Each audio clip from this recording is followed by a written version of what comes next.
Fear not the sheer torso jumper. Photo AP. Often fashion can be entirely puzzling. Sometimes, that's its whole purpose. To stretch our imaginations, for the designers to make a statement.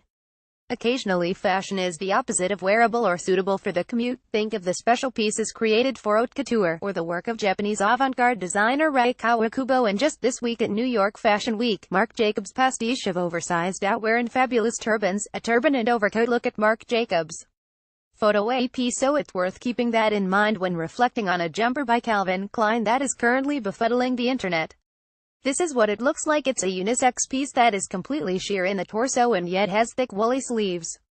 So as BuzzFeed notes, you need to wear a vest for warmth, but that would defeat the purpose of the sheer torso impetus to show one's nipples. It will only keep your arms warm, which, well, isn't super practical. Oh, and it costs around $2,700. Quite a few column centimeters have been devoted to trying to figure it out. $2,000 to still be cold. IDTS.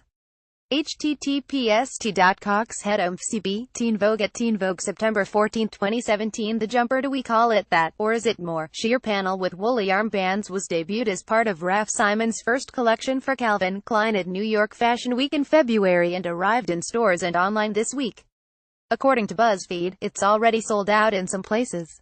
So what's the point of it? Well, when you think that Belgian-born chief creative officer Simon's debut at Calvin Klein was one of the most hotly anticipated fashion moves coming as he did from Dior and into such a heritage American brand, perhaps a lot. Especially when you consider what Simons hopes for his pieces. He told Vanity Fair, "For me, it's extremely relevant that fashion work in its moment in time. I'm not romantic about the past. Once it's done, it's done. I'm romantic about the future." So what then of a piece shown in the weeks after Donald Trump's election, at a time when fashion types were showing political messages, both overt and subtle, on the runway? According to Simons, his all-American debut, sports coats, western shirts, slouchy suiting, was the coming together of different characters and different individuals, just like America itself.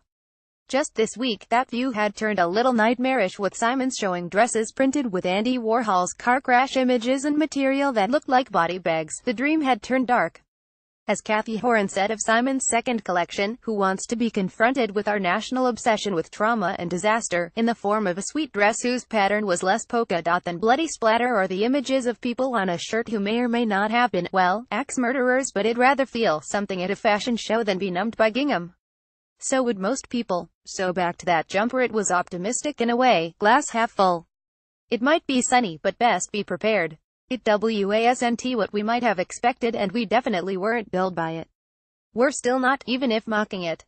New York Times fashion critic Vanessa Friedman noted at the time of Simons' debut for Calvin Klein in February, that in a time of deep unrest, Simons offered a way forward.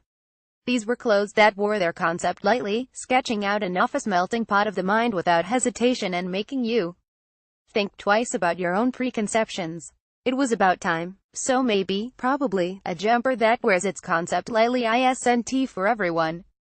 But it does give pause. Sometimes that's the whole point.